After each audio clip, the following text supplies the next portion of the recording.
Kok nggak pernah saya lihat Bung Fadlizon memuji pemerintah, adanya kritik aja. Gimana itu? Saya bingung mau memuji yang mana. Saya bingung aja, coba. Dari mulai 6 bulan yang lalu, saya bingung mau memuji yang mana. Ya. Ada yang saya puji. Saya bilang keputusan yang terbaik dari Pak Jokowi adalah menempatkan Pak Prabowo sebagai Menteri Pertahanan.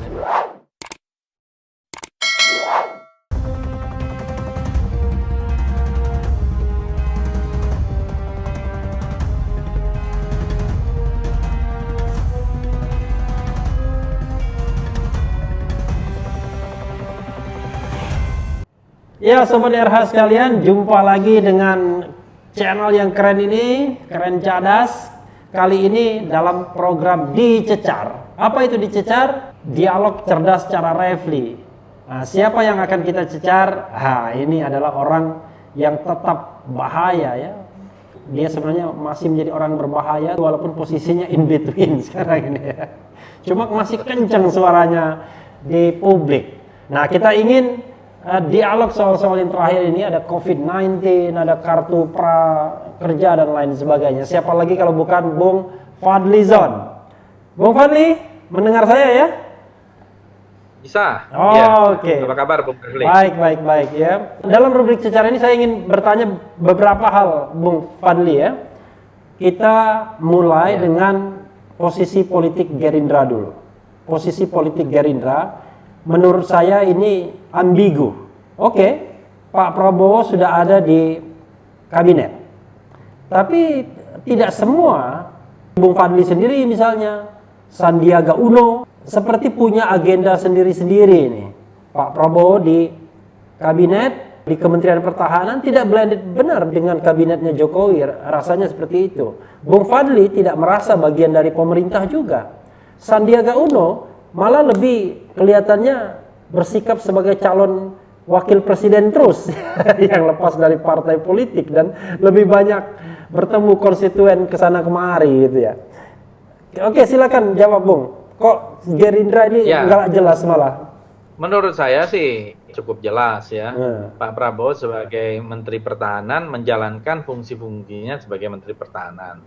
Kalau saya sebagai anggota DPR, ya saya menjalankan fungsi-fungsi saya sebagai anggota DPR legislatif yang juga dipilih oleh rakyat dan tentu saja harus bersikap objektif.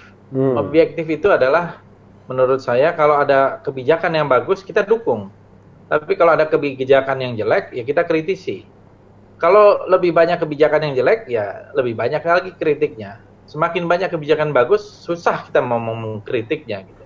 Jadi saya menjalankan fungsi saya sebagai parlemen ya harus bicara parley ya.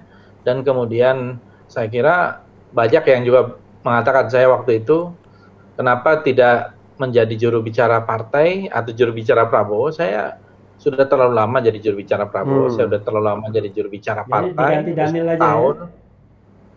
Jadi saya sekarang juru bicara rakyat. Jadi juru bicara Prabowo cukup Daniel Anzar Simanjuntak. Nah, sudah ditunjuk Pak Daniel juru bicara Pak Prabowo. Saya kira masa kita di situ-situ aja. Ya kan? Jadi yang paling penting di atas segalanya dalam bernegara ini kan rakyat. Oke. Ada satu pertanyaan yang menarik ya. Kalau yang bagus kita baik, bilang baik. Kalau yang tidak bagus ya kita kritik. Tapi kalau kita lihat tweetnya Fadlizon, kok nggak pernah saya lihat Bung Fadlizon memuji pemerintah, adanya kritik aja. Gimana itu? Saya bingung mau memuji yang mana. Masa nggak ada yang baik? Saya bingung. Ya, saya bingung aja. Coba dari mulai 6 bulan yang lalu saya bingung mau memuji yang mana. Ya, ada yang saya puji. Saya bilang keputusan yang terbaik dari Pak Jokowi adalah menempatkan Pak Prabowo sebagai Menteri Pertahanan. Itu ada tuh. Oh, itu aja. Digitalnya ada. Yang lain nggak ada. Yang lain saya belum menemukan lah. Gitu ya. Ada kalau nggak salah 1-2 hal yang lain gitu. Oke. Ya enggak apa-apa ya, karena kan persepsi orang kan berbeda-beda. Nah, kita yang lebih konkret lagi, kita tahu Perpu nomor 1 tahun 2020. Itu banyak yang protes itu. Yang protes itu pendukung Prabowo Sandi itu. Ada Amin Rais, ada Din Samsudin ya, yang sudah mengajukan judicial review karena dianggap ini Perpu perampokan uang negara nih. Ada 405 triliun tidak boleh digugat secara pidana perdata, bukan kerugian negara, Betul. tidak boleh dipetunkan. Tapi saya baca Gerindra termasuk yang menerima Perpu tersebut. Ini gimana duduk ceritanya? Hanya satu-satunya yang menolak PKS. Bagaimana, Bung? Ini makin menunjukkan posisi in between-nya Gerindra. Karena merupakan konsekuensi dari koalisi dengan pemerintah ya. Jadi ada permintaan-permintaan tertentu dari pemerintah itu supaya mendukung dalam kebijakan-kebijakan itu. Tapi saya pribadi mengatakan bahwa Perpu itu bermasalah, gitu ya. Saya kira Perpu itu memang dibuat dengan tergesa-gesa. Harusnya udah banyak koreksi terhadap itu, merugikan, dan Perpu ini juga lebih banyak memberikan satu peluang dan ruang bagi kalangan investor ketimbang membicarakan tentang coronanya sendiri. Yang 405 triliun itu kan hanya 75 saja sebetulnya yang untuk COVID. Secara spesifik untuk COVID-19 gitu loh. Dan ini saya termasuk yang pertama kali membuat pernyataan itu, saya buat tulisan pendek ketika baru-baru saja Perpu ini dikeluarkan. Jadi memang resiko dari sebuah politik dengan skema seperti sekarang ini adalah sulit kita untuk melakukan perdebatan, tantangan terhadap sebuah kebijakan. Saya kira agak susah karena ini juga sistem kita ini kan presidensial. Karena presidensial yang membuat satu kekuatan yang begitu besar kepada presiden, apalagi kemudian didukung oleh partai-partai politik yang mayoritas, ya tentu akan relatif lebih leluasa. Saya kira jangan terlalu banyak berharap lah dari partai politik sekarang ini. Termasuk Gerindra. Partai politik saya katakan. Kan saya bilang termasuk Gerindra kan partai politik. Ya, untuk sekarang ini ya. Karena menjadi mayoritas itu adalah bagian dari sebuah pemerintahan. Tetapi karena kita juga jangan terlalu banyaklah juga berharap dari media yang seharusnya di dalam demokrasi menjadi pilar keempat dari demokrasi. Jadi berharapnya dengan media sosial saja. Berharap aja kepada rakyat saja dan kepada Tuhan, ya, terutama adalah kepada Tuhan gitu ya. Mungkin kita harus lebih banyak berdoa supaya bangsa dan negara ini selamat gitu. Maksud Bung Fadli, politik mainstream itu sudah terlalu didominasi oleh satu arus termasuk media massanya begitu. Ini sudah dikuasai oleh oligarki. Ya. Jadi Pak Prabowo masuk oligarki itu enggak? Sekarang Pak Prabowo menjalankan tugasnya sebagai Menhan. Ya, mudah-mudahan beliau pada waktunya saya kira menjalankan itu akan lebih banyak manfaatnya bagi bangsa dan negara. Sejauh ini saya masih optimis melihat itu. Tetapi kan itu hanya menjadi salah satu. Ya beda kalau misalnya Pak Prabowo menjadi presiden, itu sangat berbeda sekali. Bung, Anda juga termasuk yang sangat kritis mengkritik kartu prakerja. Kita tahu bahwa misalnya Jumhur Hidayat mengatakan wah itu perampokan uang negara. Karena dia hitung kalau cuma 2.000 materi pelatihan itu kalau masing-masing 70 juta cuman 140 miliar. Ngapain kita menggelontorkan 5,6 triliun? Saya ingin nada dan pernyataan yang keras dari seorang Fadlizon dalam menyikapi fenomena ini ya. Bolehlah dikaitkan dengan soal ini proyek pasca pemilu dan lain sebagainya. Karena 5,6 triliun itu luar biasa, Bung. Silakan, Bung. 5,6 triliun ya itu angka yang luar biasa besar. Dan kalau tepat sasaran kepada rakyat, saya kira rakyat akan merasakan betul-betul adanya negara, kehadiran negara di situ. Dan ini kan juga bukan duitnya pemerintah, ini duit rakyat kok. Tidak ada yang namanya duit negara, duit pemerintah, semua itu uang rakyat kan datang. Dan yang akan menanggung kalau kemudian pemerintah itu meminjam utang, yang menanggung rakyat juga pada akhirnya. Jadi jelas kebijakan ini, kartu prakerja. Itu prakerja ini tidak sama sekali relevan dengan dampaknya COVID. Kemudian tidak tepat sasaran. Ada juga kan yang dibuktikan mudah sekali tidak tepat sasarannya itu ya oleh salah seorang wartawan senior. Ya, Grace News. Grace News itu. Saya kira itu sangat mencerahkan. Kemudian banyak lagi hal-hal yang lainnya.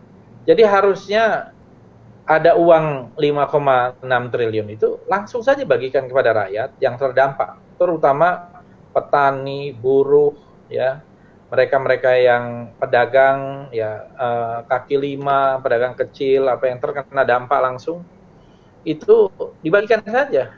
Menurut saya itu jauh lebih bermanfaat ketimbang melalui satu proses yang menurut saya ini, saya mau tertawa aja udah susah gitu ya ngelihatnya. Ini betul-betul sebuah dagelan gitu. Nah. Ya. Masa orang di tengah ini dilatih untuk prakerja yang benar aja gitu. Yang kerja aja kehilangan pekerjaan. Yang kerja kehilangan pekerjaan, kecuali pekerja dari Cina yang datang, ya. Kemudian disuruh lagi latihan dengan modul-modul yang sebenarnya banyak gratis di internet. Saya kira ada juga bahkan maestro-maestro. Ada juga modul cara mancing itu kayaknya. Luar biasa itu. Cara mancing yang belum ada, modul cara menjilat itu belum ada. Katanya belum ada. Kata Habibur Rahman ada juga modul cara bikin pempek ya. Kalau soal Jadi maksud saya adalah itu benar-benar penyelewengan dana ya, dan saya kira harus ada satu audit, apalagi prosedurnya itu tidak melalui sebuah tender yang terbuka, yang transparan, apalagi itu tadinya dilakukan oleh, kalau tidak salah yang terlibat juga adalah oknum-oknum staf khusus ya. Jadi semangat reformasi yang menolak KKN, korupsi nepotisme, sekarang ini dipertontonkan dengan sangat telanjang gitu. Ini yang menurut saya harus kita koreksi. Bung, kalau kita bicara kartu prakerja itu kan ada dua stage-nya. Pertama adalah anggaran secara keseluruhan dari 10 triliun naik menjadi 20 triliun. Kemudian khusus untuk pelatihan online ada 5,6 triliun. 6 triliun. Ya, 5,6 ya. Nah, Bung permasalahkan mananya? Semuanya gelondongan 20 triliun itu atau cuma 5,6 triliun itu saja yang dipersoalkan? Menurut saya seluruhnya harus dievaluasi. Saya cenderung kalau kita memang mau membantu masyarakat dalam situasi yang emergency seperti ini kan satu situasi kompleks emergency. Jadi harus sederhana, langsung aja cash transfer. Ya, cash transfer. Di Amerika aja melakukan cash transfer. Kalau tidak salah $1.200 per orang. Langsung kok masuk kepada rekeningnya. Nah, kalau ada masyarakat yang tidak punya rekening, langsung aja dibagikan melalui jalur-jalur pemerintahan desa sampai ke RW dan RT. Kalau misalnya mereka tidak punya rekening, itu aja. Itu jauh lebih membantu ketimbang dibuat modul. Memangnya masyarakat mudah gitu ya untuk mengakses, apalagi ada di perdesaan yang internetnya nggak ada. Jangankan itu, mereka mungkin melihat komputer aja ada yang belum pernah lihat gitu. Tapi Bung, gini Bung, ya. Kita kan berpikir rasional ya. Sementara kan ini kan sudah tragedi politik, selalu ada free riders, penunggang-penunggang gelap di dalam labirin politik itu kan. 5,6 triliun itu malah dibilang perampokan itu. Karena tadi kalau hitungan jumhur misalnya per modul 70 juta, kan tinggal di place saja di tempat-tempat yang gratis, bahkan di website pemerintah, mungkin di website Kemenaker kan. Bahkan di YouTube ini, kalau di YouTube followernya bisa 5 juta ya kan, langsung kan 5,6 juta followersnya langsung.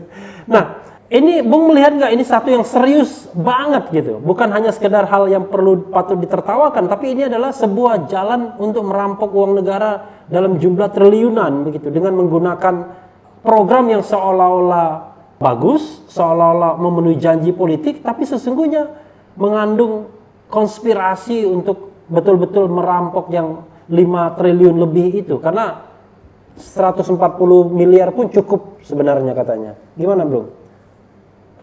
Ya, saya pikir ya, ini sebuah skandal. Ya. Satu skandal yang besar.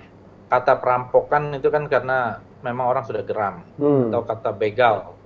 Begal digital, perampokan digital. Saya kira. Tapi Bung mendengar kan istilah itu kan, perampokan, begal digital itu ya. Perampokan, artinya bukan muncul dalam pembicaraan kita ini saja kan istilah itu? Bukan. Okay. Sebelumnya. Oke. Sebelumnya kan itu di Twitter di mana-mana sudah ramai. Istilah perampokan digital, istilah begal digital, ya. Macam-macam lah. Sampai-sampai orang kalangan DPR bilang jangan sampai ditipu anak kecil katanya. Habibur Rahman yang bilang begitu ya.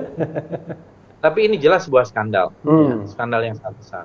Saya bahkan dalam satu tulisan pendek saya tulis, ini kalau kita serahkan saja kepada TVRI atau RRI membuat modul gitu ya, berapa banyak hasilnya. Kemudian bisa ditonton oleh seluruh rakyat Indonesia dengan gratis. Ibaratnya seperti itu ya. Itu pun paling perlu berapa lah gitu ya. Jadi saya kira ini harus diusut ya. Kalau tidak di pemerintahan sekarang, mungkin di pemerintahan yang akan datang gitu ya. Jadi karena ini menggunakan anggaran negara secara berlebihan dan kelihatan tidak ada yang berdaya untuk melakukan koreksi. Dan menurut saya ini berbahaya gitu loh. Apalagi kalau reaksi-reaksinya itu sudah ya seperti bercanda gitu. Itu kan pertanda bahwa memang tidak ada lagi saluran, tidak ada lagi channel. Salam 5,6 triliun kan begitu kan? Iya. Iya betul. Jadi gitu. Uang 5,6 triliun itu dianggap seperti main-main saja, padahal uang yang besar sekali kan, hampir sama dengan penyelamatan Bank Senturi yang 6,7 triliun itu kan? Ya menurut saya negara kita ini memang sedang dirampok. Kalau dulu Norina Hertz menulis buku The Silent Takeover dengan menggunakan globalisasi dan segala macam, kalau ini benar-benar perampokan di siang hari bolong gitu ya. Dan kita yang mengetahuinya seperti cuman bisa teriak maling-maling tapi nggak bisa ngegebukinnya. Gitu ya. Kalau di kampung kan ada maling itu kita teriak gebukin orang. Jadi 5,6 triliun seperti perampokan di siang hari bolong nanti judulnya begitu. Jelas lah itu menurut saya ya. Tapi kalangan DPR kok nggak terlalu kencang ya. Memang ada ya, Habibur Rahman bicara, Arteria Dahlan bicara. Tapi kan ujung-ujungnya biasanya tergantung oligarkinya nanti. Saya kira kalau kita tanya satu persatu, mereka juga pasti punya semangat untuk membawa aspirasi rakyat di daerah pemilihannya, di dapilnya. Tapi kita kan sekarang ini masih confused antara daulat rakyat dengan daulat partai gitu loh. Jadi dipilih oleh rakyat tapi dikendalikan oleh partai kan, ya, begitu demokrasi masih kita. Ada hak recall-nya soalnya. Mereka saya kira juga punya hati nurani ya, dan banyak yang berdiam atau tidak bersuara saya kira bukan karena mereka tidak memikirkan atau tidak punya pandangan yang sama, tapi sementara ini memang sulit situasinya untuk bicara lebih jauh daripada apa yang diteriakkan oleh masyarakat. Bung Fadli, sepertinya ada power struggle juga dalam kasus kartu prakerja ini ya. Kan leading sektornya Kementerian Perekonomian. Dan kita tahu Kementerian Perekonomian siapa yang menggawanginya, kan kira-kira begitu. Bukan di Kemenaker, yang kita tahu partai mana yang menggawanginya. Tiba-tiba partai pemerintah PDIP juga berteriak. Ini seperti ada power struggle ini di dalam pemerintahan itu sendiri, Bung. Ngomong terus terang, Bung. Ya, pastilah ada power struggle itu. Dan power struggle itu saya kira kita tahu juga ujung-ujungnya apa. Ujung-ujungnya apa? Ya ujung-ujungnya apa? Ujung-ujungnya apa? Ya itu jangan semuanya harus dikatakan ya, supaya ada imajinasi. Ada imajinasi ya. Yang jelas pemilu itu mahal gitu. Kira-kira begitu. Jadi kita tahu juga ya kalau kayak begitu kan apalagi yang bisa kita harapkan. Dan program ini juga pasti tidak akan tepat sasaran, tidak akan sampai kepada masyarakat. Yang ada uang negara, uang rakyat ya. Itu hilang percuma. Nggak hilang, tepat sasaran juga. Kan dari awal kalau memang desainnya desain yang tidak bagus, ya memang tepat sasaran kan? Juga. Bagi yang merancangnya ini mungkin tepat sasaran. Bung. Dan ya. Jadi seorang Fadlizon pun sebenarnya ada pagar-pagar juga untuk mengatakan sesuatu sebenarnya ya. Tidak seperti orang katakan, wah pokoknya Fadlizon nyinyir pokoknya, ngomong apa aja. Enggak juga ya. Buktinya ini kayaknya hati-hati juga. Bukan, kita juga harus kadang-kadang pintar memilih kata-kata, supaya ada ruang ya bagi imajinasi orang. Karena ruang imajinasi ini penting, sehingga orang tidak berontak ya, kan berimajinasi saja. Itu kan tergantung orangnya masing-masing, tapi semuanya harus berasal dari pengetahuan dulu kan, ya knowledge gitu ya. Dan kalau knowledge ini tidak ada, repot. Sama, saya kira pemerintahan juga negara kekuasaan power without knowledge gitu. Ya, pasti akan berantakan, akan ambiar gitu ya. Bung, ini saya lompat lagi ya, karena saya nggak pakai skenario, nggak pakai catatan, yang saya ingat aja ya. Bung waktu pemilu kemarin, wah dengan bangganya men-share perolehan suara. Berapa perolehan suaranya waktu itu? 200-an atau 300-an ya? Kalau tidak salah 231.000. Ah, 231 dibandingkan Adian Napitupulu yang cuma 100-an kalau nggak salah, tuh puluhan ya waktu itu. Nggak sampai. Oh, nggak nyampe, puluhan ya? Puluhan ribu lah. Nah, 80-an ribu. Waktu itu kan di-share tuh sama Bung Fadli ya. Itu kira-kira apa ya motifnya? Saya lupa itu saya pernah men-share. Pernah saya lihat kok. Mungkin dari koran kalau nggak salah ya. Ya. Tapi memang ya, saya bukan mau sombong gitu. Masyarakat di Kabupaten Bogor, Dapil 5 Jawa Barat itu memilih saya 231.000. Di bawah saya itu rata-rata di bawah 100.000. Tidak ada yang nyampe 90.000. Termasuk Adian ya? Adian dapilnya sama? Apa? Dapilnya sama. Dapilnya sama, oke. Adian sih 80-an ribu kalau nggak salah. Iya. Nah, itu kenapa tuh? Saya sih melihat masyarakat Bogor itu masyarakat yang dekat dengan Jakarta, tentu informasi juga lebih banyak, dan masyarakatnya juga menurut saya cukup kritis. Ya, saya kan kecilnya di Bogor lah gitu, di Cisarua gitu. Jadi saya ini orang kampung juga, dibesarkan oleh budaya di Cisarua, di Puncak, dan saya sampai sekarang silaturahim saya jalan terus sama teman-teman di SD saya, SMP, SMA sudah di Jakarta. Jadi nggak ada maksud apa-apa itu membandingkan dengan perolehan Adian. Karena begini kan, Bung kan sering diadu berdebat sama dia di televisi kan. Pernah suatu saat ditantang, rakyat sudah merasa sejahtera belum? Lalu kemudian yang waktu beberapa kali kan begitu. Saya sih nggak pernah melihat dia sebagai saingan ya. Gitu ya? Nggak, maksud saya tuh biasa aja gitu loh. Nggak level juga mungkin ya. Ya minimal Bung lebih tua sedikit lah ya kan. Kalau Bung kan pokoknya bagi saya generasi sebelum 98 lah kan Bung. Dia kan generasi 98. Soal penanganan COVID-19 ya, yang juga penting harus kita bahas. Banyak orang menganggap bahwa pemerintah sekarang tidak at all cost menangani COVID ini, terlalu berhitung aspek ekonominya. Satu. Kedua, masih juga menjalankan proyek-proyek yang barangkali tidak perlu untuk saat ini. Misalnya soal pembangunan ibu kota baru atau proyek-proyek lain yang barangkali sudah harus dilakukan saat ini, tahun ini misalnya. Atau yang spekulasi yang ketiga ya tadi, free riders-nya. Ada orang-orang yang menginginkan bahwa komitmen proyek itu harus tetap jalan, mau COVID tidak COVID. Bagaimana penilaian Bung Fadlizon soal kebijakan pemerintah dalam menangani COVID-19 ini? Ya menurut saya kebijakan pemerintah sejak awal itu udah belepotan, berantakan gitu ya. Kan kalau sebuah pemerintahan yang serius, itu juga serius menghadapi isu ini. Apalagi kalau kita nonton berita-berita luar negeri, nonton berita di CNN, di BBC, di mana-mana ketika kasus ini sudah mulai merebak, dimulai dari Wuhan ya, di Cina. Kemudian beberapa negara, termasuk tetangga kita di Singapura, di Malaysia, baru kemudian ke Eropa. Nah, kita buang-buang waktu ya. Udah banyak yang ngomong ini, tapi saya termasuk yang paling awal ngomong tentang buang-buang waktu ini. Buang-buang waktu untuk mempersiapkan menghadapi bencana ini. 2 bulan lebih lah gitu. Saya ingat sekali, saya bikin semacam rilis, itu tanggal 29 Januari. Ya, waktu itu saya masih berada di Burkina Faso di Afrika. Saya kan termasuk yang selalu hadir dalam berbagai konferensi, memimpin atau bicara gitu. Terakhir di bulan Februari saya masih traveling ke New York, saya bicara di markas besar PBB. Habis itu saya bicara sebagai co-chair dari parliamentary hearing dengan WTO. Saya melihat gitu bagaimana perkembangan COVID ini sangat-sangat serius, ya. Bahkan waktu transit di Niger, itu ada 3 orang penumpang dari China nggak boleh turun. Itu bulan Januari harus diperiksa dulu oleh dokter turun dari pesawat.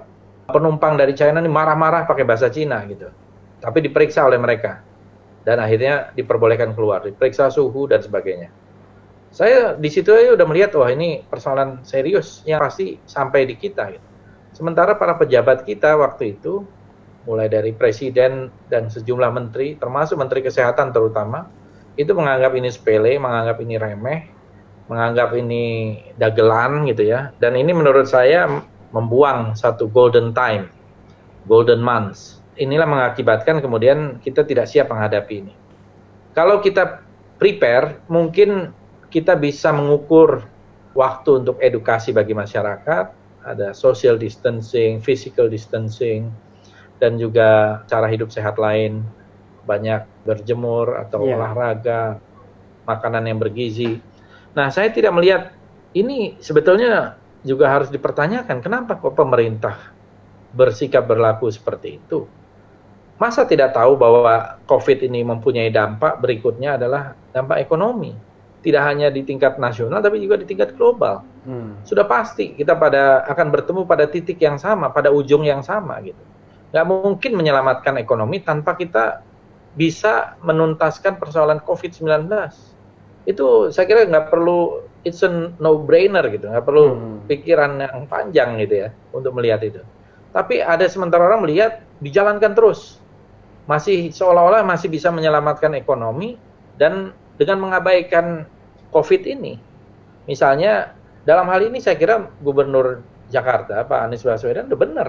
Dari awal kan mau karantina, mau lockdown. Saya termasuk yang menyerukan sebetulnya lockdown gitu ya. Kalau kita lockdown dan serius, mungkin hanya dalam beberapa waktu penularan itu akan melambat, akan landai gitu.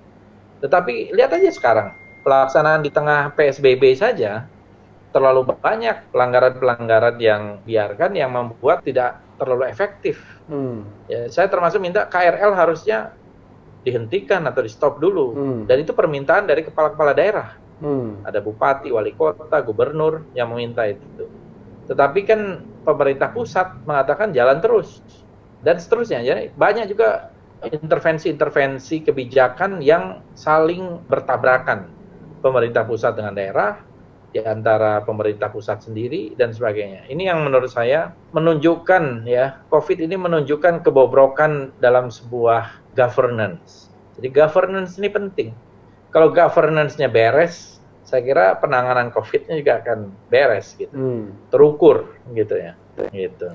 Iya, pemerintah sejauh ini kan sudah mendeklarasikan darurat kesehatan masyarakat tanggal 31 Maret.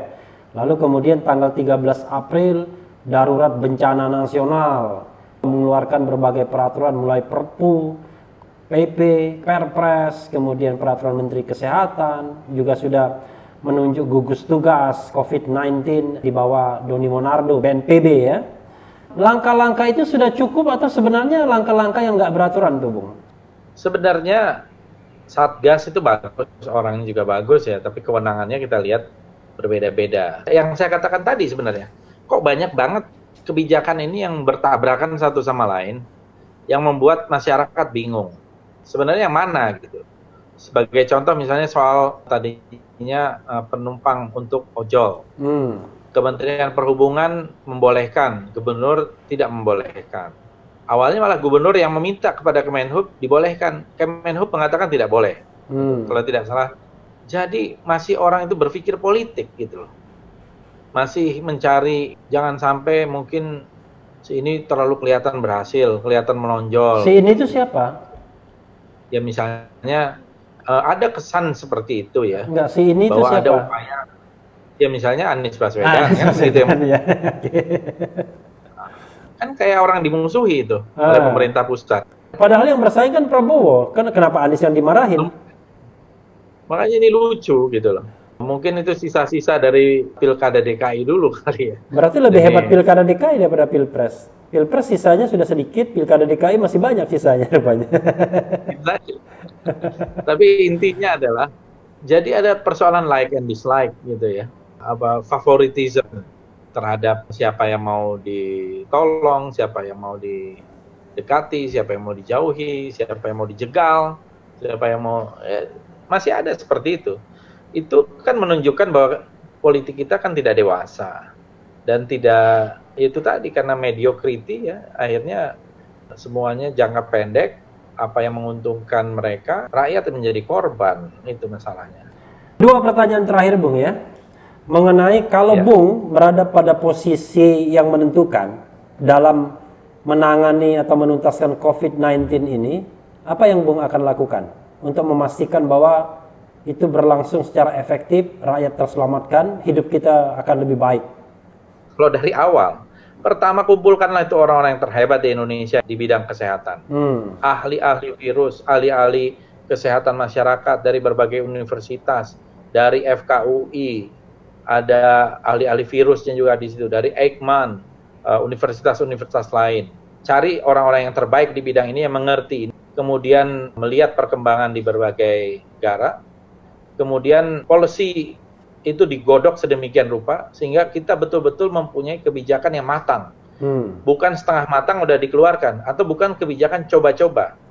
Kemudian lihat juga negara-negara yang kemudian relatif berhasil, supaya kita tidak reinvent the wheel. Ya, misalnya seperti di New Zealand, atau Singapura, atau Taiwan, atau Vietnam. Vietnam kan melihat ini seperti perang gitu ya. Biological warfare, seperti perang. Jadi mereka men-treat ini bukan bercanda, mereka men-treat COVID-19 ini sebuah perang biologi gitu. Sehingga tentu pendekatannya akhirnya berbeda. Mentalitasnya juga berbeda. Ya, bukan mentalitas bercandaan gitu. Kayak Sri Mulat gitu ya. Jadi mentalitas dari, maksudnya dari pengambil kebijakan itu mentalitas yang super serius gitu menghadapi ini. Ini persoalan life and death, persoalan hidup dan mati gitu. Nah, kalau kita sudah mempunyai expert, orang-orang yang ahli dan kebijakan-kebijakan yang tepat, ya tinggal kita jalankan kebijakan itu, tidak bertabrakan, satu suara dari para pembuat kebijakan ini. Dan saya yakin kalau kita bersandar bahwa yang harus diselamatkan itu adalah rakyat, tentu intervensi-intervensinya pada rakyat. Siapkan uang yang banyak untuk rakyat. Kemudian program-program yang tidak perlu dalam jangka pendek ini, membangun ibu kota baru, membangun jalan tol, dan semua dihentikan. Uangnya difokuskan untuk menangani COVID, dibagikan kepada rakyat yang membutuhkan, baik dalam bentuk natura atau dalam bentuk uang, cash transfer gitu. Menurut saya itu, selama berapa bulan, dan menggunakan kata-kata itu penting ya. Ini ya yang kadang-kadang orang tuh, para tokoh kita, pemimpin kita tuh menganggap enteng. Kalau dulu kan memang tidak ada jejak digital. Kalau sekarang kan ada jejak digital. Katanya jejak digital itu kejam katanya. Nah, itu siapa yang membuat pertama kali itu bagus juga itu apa kata-kata. Jadi nggak ada lagi yang namanya amnesia sekarang ya, gara-gara ada jejak digital. Ada pura-pura, wah itu salah paham dan sebagainya. Tinggal diamprokin aja itu jejak digital. Tapi begini, kata-kata itu kan bisa mengubah dunia. Words can change the world, gitu ya. Jadi kata-kata itu bisa menggerakkan orang. Churchill itu kalau pidato itu kan kayak seorang sastrawan, sehingga dia bisa menggerakkan Inggris menghadapi Jerman, menghadapi perang. John F. Kennedy kata-katanya sampai hari ini orang masih kutip, masih terngiang-ngiang. Dan itu menggerakkan orang, menggerakkan sejarah. Kata-kata itu bisa menggerakkan sejarah. Kata-kata pemimpin itu, termasuk di dalam COVID ini, itu terasa di hati masyarakat. Saya lihat misalnya Perdana Menteri Singapura ketika berbicara dalam bahasa Melayu, kan jarang-jarang Perdana Menteri Malaysia, Perdana Menteri Singapura bicara dalam bahasa Melayu, kan jarang-jarang. Itu artinya sangat serius, dan cara dia bicaranya itu terasa itu dari hati, bukan baca teks. Baca teks lempeng, matanya masih kelihatan kiri kanan tanpa ekspresi, tanpa rasa. Bagaimana mau menggerakkan orang? Oke, Bung. Gitu ya? Tadi kan Bung bicara kondisinya kalau di awal. Nah, sekarang katakanlah Bung mendapatkan kondisi yang sudah kadung saat ini, per hari ini, ya kan? Dan Bung mendapatkan kesempatan untuk mengatasi COVID. Katakanlah pertama, apa yang harus dilakukan? Saya berhentikan dulu Menteri Kesehatan. Itu yang pertama. Ya, lalu? Ya kan? Ya. Itu yang paling pertama, itu yang paling penting. Itu mengirim message. Ya. Kemudian otoritas-otoritas di bidang kesehatan yang terbaik itu harus dikumpulkan lagi. Dan fokus juga untuk buat vaksin. Kita itu bisa bikin vaksin kok. Walaupun prosedur untuk membuat vaksin itu memang ada yang bilang mengatakan 1,5 tahun, ada yang bilang 2 tahun. Tapi kita bisa bikin vaksin. Saya tanya kepada ahli-ahli dari UI, itu bikin vaksin itu, prototipe vaksin itu bisa 4 bulan. Biayanya juga nggak terlalu besar. Dan kita punya biosecurity level 3. Biosecurity level 3, kita memang tidak punya biosecurity level 4 laboratorium. Jadi kita nggak punya BSL 4, tapi kita punya BSL 3. BSL 3 itu bisa membuat vaksin. Nah, kalau BSL 2 hanya menentukan itu virus apa dan sebagainya. Nah, tapi dengan BSL 3, kerahkan dong ahli-ahlinya. Jangan bersandar hanya kepada birokrasi di Kementerian Kesehatan. Kadang-kadang bukan orang yang terbaik juga yang ada di situ kan. Ya seperti Menteri Kesehatan kan juga menurut saya bukan orang yang terbaik. Dia juga nggak ngerti public health. Dan juga banyak oleh kolega-kolega yang lain itu dikatakan bukan orang yang ahlinya di bidang ini untuk mengambil policy ini. Jadi kalau saya sih pertama kali itu ya Menteri Kesehatan harus diberhentikan dulu, seharusnya diistirahatkan lah. Kasihan beliau itu. Lalu beliau itu juga orang baik. Gitu. Yang kedua apa?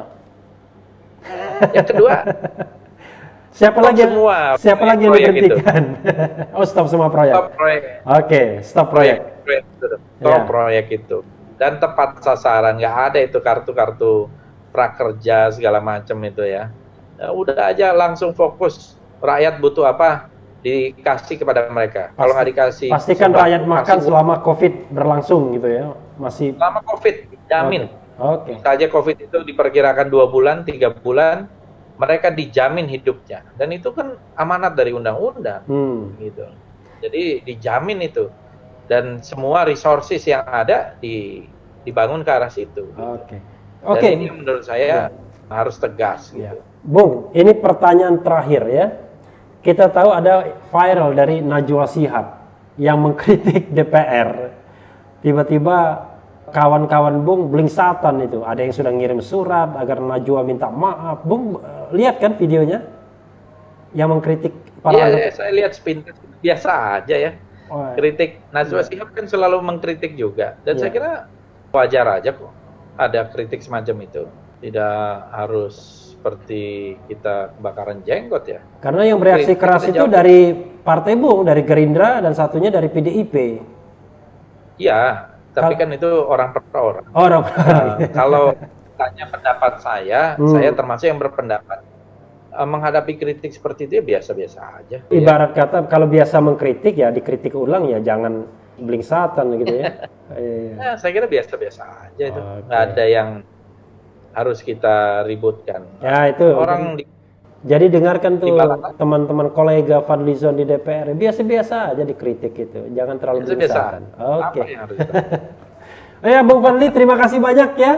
Oke. Terima kasih Bung. Ya, masih. Assalamualaikum. Waalaikumsalam warahmatullahi. Waalaikumsalam. Ya, sobat RH sekalian, itu tadi dicecar dengan Fadlizon. Jangan lupa terus di channel ini, karena di channel ini Anda akan dirayu, ditipu, dibaperin, diuber juga di jalur khusus, bahkan sekarang dicecar. Karena channel ini adalah channel yang mengancam, memeras dan membenci. Jangan lupa subscribe, like, comment, and share.